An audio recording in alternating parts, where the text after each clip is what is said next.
What is up, guys? Welcome into a brand new video. Now today we're going to be talking through some of the cricket news, some of the cricket gaming news like we usually do on a Monday morning. Before we get into it though, guys, if you could leave a like on the video, subscribe if you haven't already, it does massively help out the channel. We'll get straight into it and see what has happened this week. So we didn't get any updates from Big Ant this week. We're still waiting for the Pakistan kind of likeness to be approved by the Pakistan board and have all the sponsors be put in there. So it does kind of feel like Big Ant have forgotten about us a little bit. Not too happy, but hopefully we should get an update coming this week. I have kind of looked everywhere that I can. There doesn't really seem to be many updates on what's coming to the game, but it is what it is. We did get an update from something that we have been looking at. So Gods of Cricket has released a few more details on their career mode. So they've come out and said that in a virtual realm, Gods of Cricket, crafted by the Gods and Heroes studio, the joy of cricket begins in unexpected places with unbound rules, embarking on a cricket journey from the streets to the stadium, a true tale of grit, passion and relentless determination. So it sounds a bit crap, I have to admit. I mean, I don't know who wrote this, probably AI. If I ran the development studio, I'd use AI to write most of the stuff like this. But it looks like rather than starting at like club level, for instance, as you do in like Cricket 24, you will start at the very, very lowest level. So kind of playing on the streets and then hopefully build up to playing internationally. It does look good. There was another thing that came down. So it was character customization to foster a larger and more, actually, no, it was more about the crossplay. That came out. So it will be played on Apple, Xbox, Switch, Steam, PlayStation, Android, and on the Epic Games platform. Which, again, looks good. If it comes out on all those, I'd be more than happy to see it. But I guess we'll see what happens. I've still got my fingers crossed for this. I don't know if it's just going to be like a bog standard mobile game or if it's actually going to be like a proper game. I really don't know, but when more information comes out, we'll keep making videos on it. So the SA20 started this week, and I have to say, it's probably one of the better T20 competitions we have. It's actually really fun. I don't like the IPL backed kind of, everyone's got a IPL team and they're just South African places. So I don't want to see Mumbai Indians, Cape Town. I'm just not interested by it. But the crowds are really good. The cricket's really good. They've obviously got the money to bring in the best players. And I mean, if you look at a league like the BBL or something like that, the BBL is fun, but this seems to just be on another level. And now I'm worried about IPL money coming in and what the SA20 has done for the South Africa Tour of New Zealand, for the test matches and the team that they've selected. But do you know what? The SA20 is a really, really good product. And I mean, some of the games, I mean, the MI Cape Town game, they were 200 for no loss. I mean, Rassie van der Dusen and Yorkshire's Ryan Rickleton, I believe, just absolutely got them off to a flight. 200 for no loss after like 15 overs. I think they ended up on like 250 or something like that, or 240.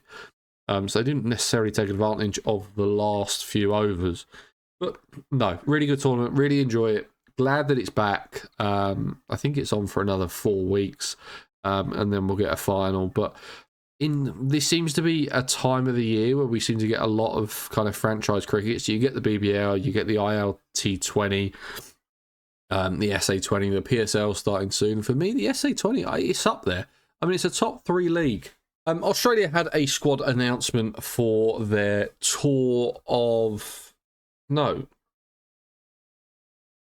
So Australia had a squad announcement for their test matches against the West Indies.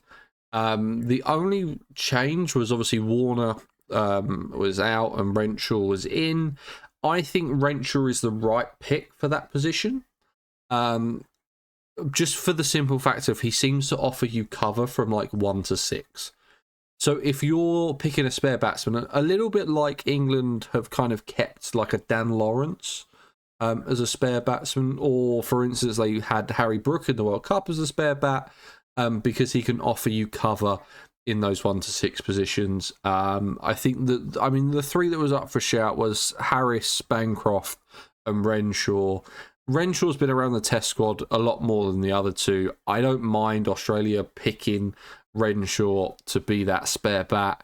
I mean, the main talking point from this squad announcement is obviously that Steve Smith is Australia's new opener. That I guess no one saw coming until he came out and said that he fancied opening, which was interesting. I mean, fair play to him. I wouldn't have done it if I mean, Steve Smith has been labelled the best since Bradman by quite a lot of people now. Which is, considering the players that Australia have had, I mean, that's pretty high praise. I don't think he's going to do well as an opener. I think he's more suited for number 4. I think his best days are past him. I mean, he's still a top 5 test player in the world, but I don't think you're not going to see 2019 Steve Smith anymore. You're definitely not going to see 2019 Steve Smith opening the bat. Now, he might score an absolute bundle of runs because they're only playing West Indies and the team is relatively poor.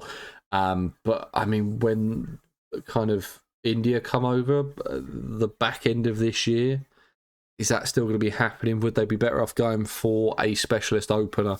I don't know.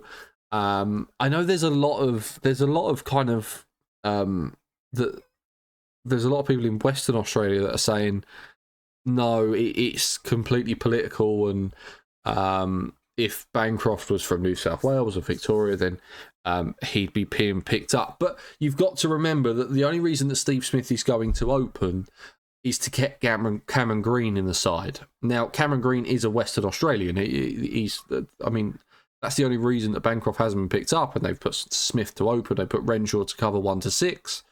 So that kind of makes sense to me. So I don't think it's anything to that. I just think I would have gone Renshaw to open. I would have kept Smith out, and I would have kept Green out of the side until Mitch Marsh starts to struggle again. I don't buy Cameron Green as that good of a player. I'm more than happy to be proved wrong so far, but everything that I've seen from him just does not fill me with any real confidence. I don't think he's going to be this world quality batsman. He's not going to be a world quality bowler. He's just going to kind of be somewhere in the middle. He might get better as he gets older, but I mean, he's like 24 now, I think. So he's not 18. He's kind of coming into his prime now, and he does need to take a step up. So no, I'm not entirely sold on Smith opening. He might score a bucket of runs against West Indies, but I think that might leave him in a bit of a false sense of security going into test matches that actually matter, especially the New Zealand test series that's coming up, and then definitely the India test at the end of the year. India and Afghanistan have been playing a couple of T20s in the lead up to the T20 World Cup. India seem to be playing a lot of cricket. They've just had the series against South Africa, the 2-match test series. They've now got a 3 T20I series against Afghanistan, and then we obviously go into the test matches against England. So yeah, they're just playing a hell of a lot of cricket.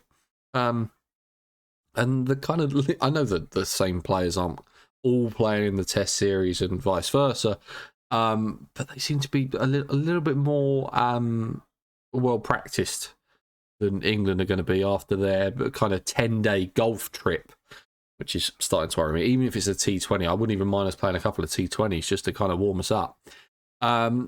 India have been dominant, as you'd expect. Afghanistan have got a pretty good team now. I do like the Afghanistan team, but they just seem to be not quite good enough, not quite up to par, especially in India conditions against India, which I guess you'd expect. There's not many people that go to India. I mean, white ball cricket's different to test match cricket, but I wasn't expecting them to blow anyone away, really. I thought if they win a game, they'd be lucky. Guys, that's going to be it for today's video. I very much hope you enjoyed it. Not much cricket's happened at the moment. We've got no test matches we've had no test matches this week. We do have the Australia and West Indies series kicking off next week. So next week we'll be covering that. We'll cover the first test of whatever's been played of it. And then the week after that, we would have had the India-England series start, which I'm very, very excited for. I cannot wait for that. I might do a couple of predictions in next week's episode with that series. Top run scorer, top wicket taker, usual stuff. But I very much hope you enjoyed it. Please remember to leave a like. Please remember to subscribe. And I'll see you in the next one. Cheers.